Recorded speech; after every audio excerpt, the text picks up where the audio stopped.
Hey there, book lovers. It's Chrissy here with a review of Say You'll Remember Me by Abby Jimenez. I read the physical copy of this book that I got from my local library, but it's also available as an ebook as well as an audiobook if those are your preferred reading methods. This is a romance that was released in April of this year. This is the fourth book that I've read by this author. Abby Jimenez is quickly becoming one of my favorite authors, like Lucy Score, Emily Henry, and Allie Hazelwood. One of those authors where I want to read everything that she's written, and I'm watching closely to know when her new releases come out.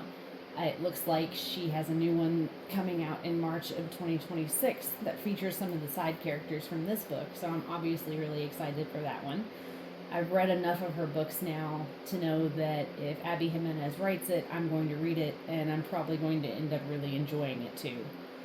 That being said, have you guys ever read a book where the author just puts the characters through the ringer? I mean, really puts them through so much, but you keep reading because you trust the author and you trust the process. And maybe you're a little bit like me and have a hard time not finishing books once you start them. And you know it's going to turn out okay. That was this book for me. It was such a good book, and I love the way everything turned out for the characters, but man, did Abby really make them work for it to get there. Say You'll Remember Me follows Samantha and Xavier as they embark on what seems like the most impossible, most ridiculous long-distance relationship in the history of long-distance relationships, due entirely to circumstances beyond their control. All because they happened to go on one perfect date and neither of them were able to forget one another no matter how hard they tried. There are family issues on her side, there's business problems on his side that keep them apart. But the times that they are able to spend together are really sweet and really funny.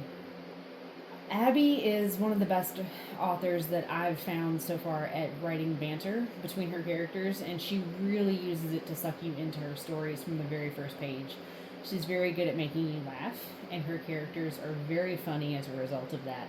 The situations that she puts her characters in were also so realistic and so heart wrenching that it made you want to root for them the entire time. It makes you want things to turn out well for them. There were also a few little callbacks to her Part of Your World series in this book, which I had read prior to reading this one. They were very subtle, and you'd only be able to catch them if you were paying attention, but it's always fun when authors throw in little Easter eggs like that from previous books. I know Emily Henry and Allie Hazelwood have done something similar, and it's always really neat to be able to catch things like that. Overall, this book was definitely a 5 out of 5 stars for me, as I wasn't able to put it down, even with everything the author kept throwing at the characters. I absolutely loved it and would recommend it to anyone who is a fan of the romance genre in general, but especially anyone who has read anything by the authors I mentioned earlier in this video, or if you've read any other books by Abby Jimenez. If you've read this one, let me know your thoughts in the comments. Don't forget to like and subscribe to the channel for more content. See you next time, and happy reading!